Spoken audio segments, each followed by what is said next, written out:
Assalamualaikum warahmatullahi wabarakatuh. Perkenalkan, nama saya Nasrullah dan di video kali ini saya akan mencoba menjelaskan mengenai akuntansi manajemen. Nah, konsep dasarnya. Materi yang terdapat dalam video ini sumbernya ada di link description. Oke. Untuk konsep dasar akuntansi manajemen itu sendiri, menurut para ahli ada beberapa. Salah satunya yaitu menurut Heisen dan Mowen, yaitu proses mengidentifikasi, mengumpulkan, mengukur, mengklasifikasi, dan melaporkan informasi yang bermanfaat bagi pengguna internal dalam merencanakan, mengendalikan, dan mengambil keputusan. Nah, sudut pandang terhadap akuntansi manajemen itu sendiri terdapat dua sudut pandang. Yang pertama, sebagai suatu tipe akuntansi sistem pengolahan informasi keuangan yang digunakan untuk menghasilkan informasi keuangan bagi kepentingan pemakai internal organisasi dalam melaksanakan fungsi perencanaan dan pengendalian. Dan yang kedua yaitu sebagai suatu tipe informasi kuantitatif yang menggunakan uang sebagai satuan ukur yang digunakan untuk membantu manajemen dalam proses pengelolaan perusahaan.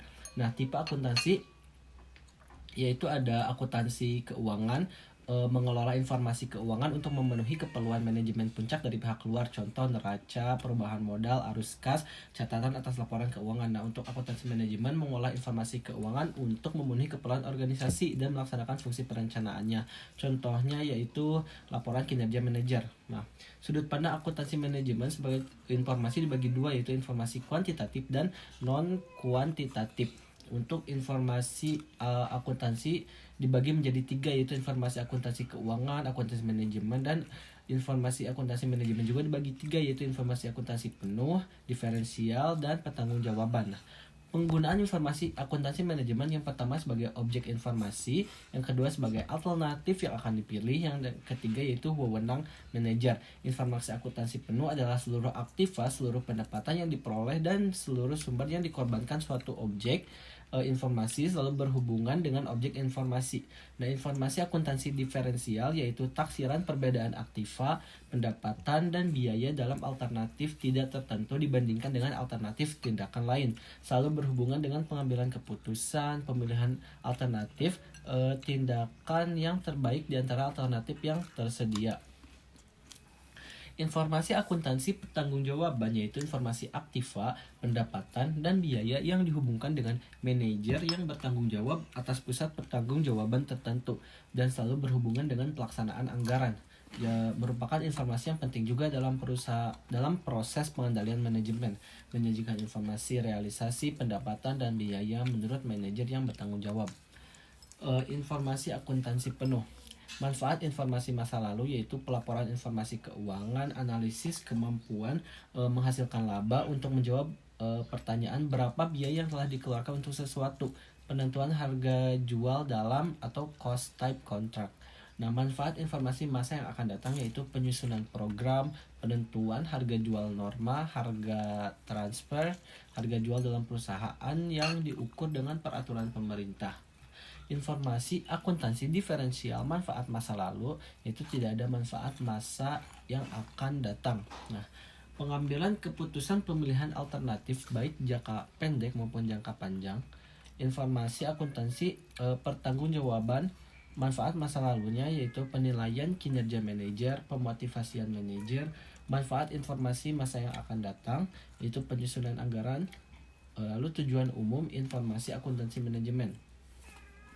Tujuannya itu sendiri yaitu menyediakan informasi untuk perhitungan biaya jasa, produk atau objek lainnya yang ditentukan oleh manajemen.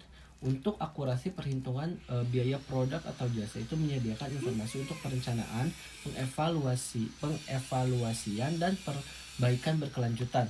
Untuk evaluasi, monitoring, efektivitas, dan efisiensi itu menyediakan informasi untuk pengambilan keputusan.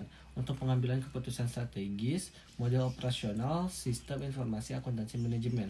Di perusahaan pastinya ada kegiatan ekonomi yang akan menghasilkan data operasi atau data keuangan input. Di dalam proses ini terjadi pengumpulan, pengukuran, penyimpanan, analisis, pelaporan, dan pengelolaan. Untuk outputnya sendiri yaitu laporan khusus seperti laporan profitabilitas produk, pelanggan, dan laporan kinerja manajer. Proses manajemen sebagai aktivitas-aktivitas perencanaan, pengendalian, dan pengambilan keputusan mendeskripsikan fungsi-fungsi yang dilaksanakan oleh para manajer dan pekerja yang diberdayakan. Pemberdayaan pekerja adalah pemberian wewenang kepada orang-orang operasional untuk merencanakan, mengendalikan, dan membuat keputusan. Nah, untuk perencanaan itu sendiri apa sih? Perencanaan itu yaitu aktivitas perencanaan atau formulasi terperinci dari kegiatan untuk mencapai suatu tujuan akhir tertentu. Perencanaan mensyaratkan penetapan tujuan dan identifikasi metode untuk mencapai tujuan tersebut.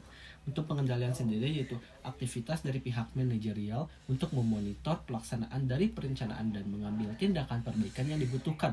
Pengendalian juga biasanya dicapai dengan menggunakan umpan balik. Umpan balik adalah informasi yang dapat digunakan untuk mengevaluasi langkah-langkah yang dilakukan dalam mengimplementasikan suatu rencana.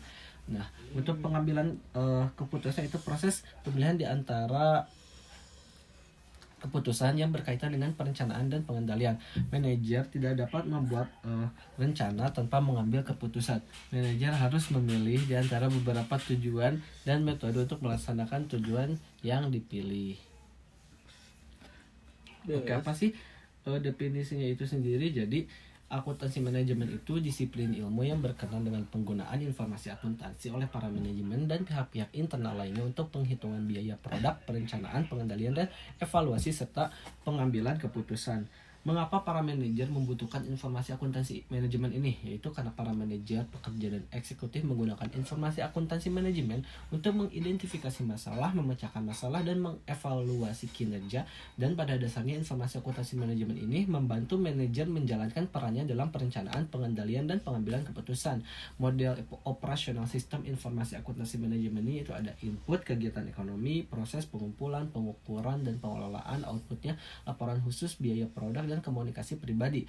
Tujuan umum untuk sistem informasi akuntansi manajemen yaitu menyediakan informasi untuk penghitungan biaya, jasa, produk, atau objek lainnya yang ditentukan oleh manajemen. Lalu menyediakan informasi untuk perencanaan, pengendalian, pengevaluasian, dan perbaikan secara berkelanjutan. Lalu menyediakan informasi untuk pengambilan keputusan. Nah, tema baru dalam akuntansi manajemen yang pertama yaitu dikembangkan sistem akuntansi manajemen berdasarkan aktivitas, yaitu activity based costing. Yang kedua, fokus diperluas dengan orientasi pada pelanggan dengan penetapan posisi strategis dan mengelola rantai nilai atau value chain perusahaan. Lalu yang ketiga, penekanan pada waktu, kualitas, dan efisiensi untuk mengamankan atau mempertahankan keunggulan bersaing. Lalu yang keempat, munculnya bisnis secara elektronik atau e-business yang mensyaratkan sistem akuntansi manajemen untuk menyediakan informasi untuk menghadapi lingkungan baru ini. Sekian video yang dapat saya sampaikan. Mohon maaf apabila terlalu cepat atau kurang jelas. Bisa dilihat researchnya langsung di link description. Assalamualaikum warahmatullahi wabarakatuh.